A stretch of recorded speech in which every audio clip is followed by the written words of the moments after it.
Hey y'all, thank y'all for tuning in to another McKinley Monday. Y'all, we appreciate y'all so much for y'all patience. We've been taking a break to actually sit back and revamp this whole thing to see exactly which direction we wanted to take the episodes in so that it may be beneficial to you guys and us as well. This week, with this episode, we actually want to start off with something that we've been dealing with together, and that's actually caring for one another. So I hope this episode helps you guys. So it's our goal as we move forward and the slight change that we're making to be transparent with some of the current struggles that we're going through, some of the things that we maybe been meditating about, or kind of staying on together throughout the week, and just kind of sharing with you guys.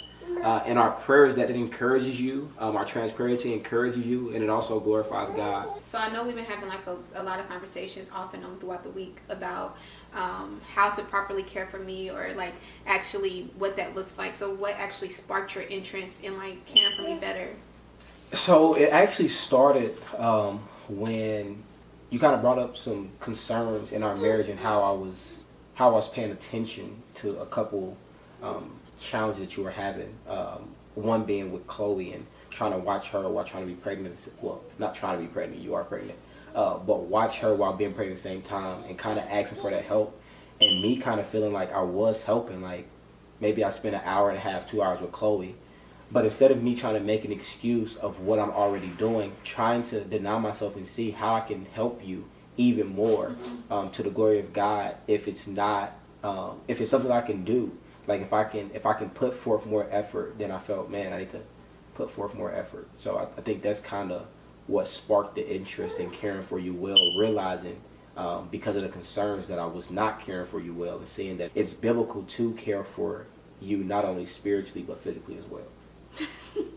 I'm glad that you like brought up those points though, because whew, y'all, if y'all know, having a kid and being pregnant, it's a lot. Like it takes a lot out of you, especially being pregnant, always being tired, restless, and then you have a kid that you're running after and having to feed and still tend to.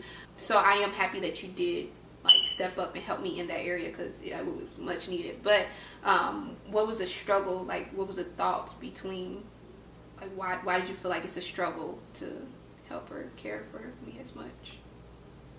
I think not taking stuff so like, I think when people make concern, or when people stress concerns, sometimes it's not as easy to kind of feel what they feel if you don't feel what they feel. So if where they're at is not, so for me, for example, I just recently lost my job. So for me, if we have financial concerns, you don't necessarily feel the burden that I feel when it comes to finances, because it's not your primary role to care for us financially. Right. It's your primary role to care for our children. So on your end, that's what you see, and I can't really resonate with that in a physical way. But then on my end, with the finances, I mean, you can probably understand, but you can't really understand to the full extent of how it may burden me. So I think that was kind of the wrestle, not really understanding or having that kind of feel, is where the wrestle kind of came in at. Yeah. So in light of caring for me well, what are some of the thought processes that you kind of went through to kind of motivate you to do more?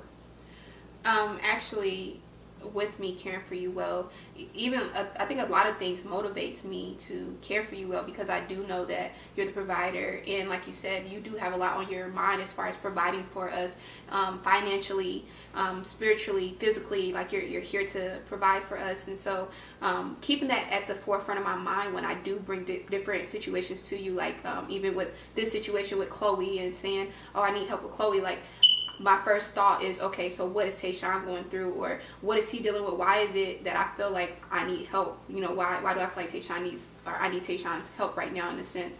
I believe that with me caring for you well, the part that gives me that push to care for you well is because I know that God is, instilled in you a lot to do as far as lead the family and everything like that. And with me being your wife, I'm supposed to help you as well and not burden you with more crap or more stuff. And so, man. So what are some of the things that you would say, what are some of the steps that you would say that you took to kind of, because I know that it's not just like, I need to care for this well. It's like, I think it's some type of thought process that needs to be behind it. So what are some of the steps that you would say that you kind of took to kind of get you to care for me well in that aspect? Because in caring for one another well, I can attest that it's not something that's necessarily like natural, or easy to do, but it's something that we work towards in light of Christ, in light of the gospel. So, what are some steps that you would say that you took?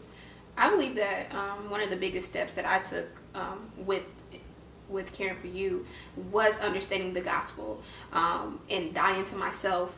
I believe that a lot of people just like use that phrase like, oh, I'm dying to myself, but no, really dying to yourself and knowing that I can no longer like, oh, it's about me, but really put in the needs of my husband before mine, and just knowing that Tayshawn, he has a lot going on as well as me, so I can't just keep focusing on myself. So moving myself out the way and putting his needs and his thoughts and his concerns before mine, and then in light of what's going on with him, then that's when I can properly share exactly what's going on with me. So just making sure that I die to myself and actually fully understanding the gospel is what allowed me to care for you.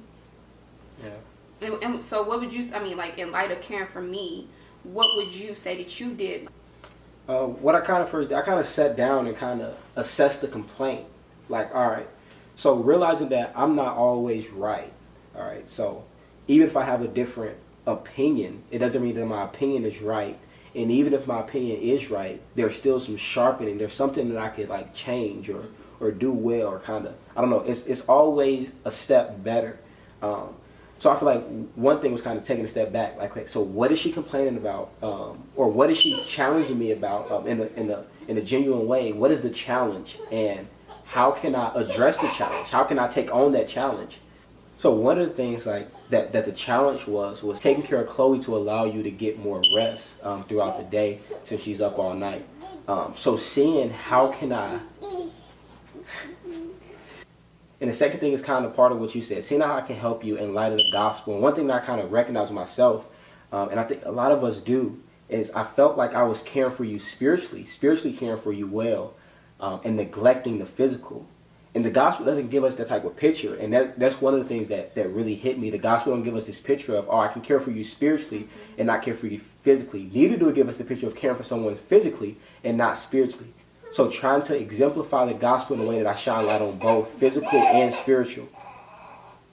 Good job, Chloe. So one thing that stood out to me in the Gospels is when Jesus fed the 5,000. So he was with them and he fed them spiritually. For 3 days, it said. The disciples said they fasted, I believe it said.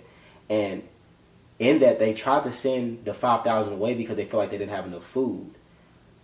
Jesus told the disciples not to send them away, but to also feed them. He asked, like, what do you guys have? You know what I'm saying? He used it, prayed, and he fed them. So it shined light that he did not just only care for them spiritually. Yes, he cared for them well spiritually, but he also cared for them physically. So that really challenged me. And caring for you spiritually and not physically, it kind of just showed me an error in that, and really just trying to take on the challenge to do better in that. So that's a wrap for this episode. We definitely thank you guys for being patient with us again and kind of allowing us to kind of revamp how we do our episodes. We definitely pray that it encourage you. Again, our goal is to kind of just be open, share some of our struggles that we're currently going through, some of the things that we meditate on, some of the things that we may be studying together in Scripture, and prayerfully it encourages you and glorifies God. So thank you again for tuning in to another episode of McKinley Monday. If you like this video, please give it a thumbs up. You can subscribe, you can share it. We definitely love to see that. And we'll see you guys next week. Bye-bye. Peace. Peace, love, and hair grease. No, I'm just like, hair grease?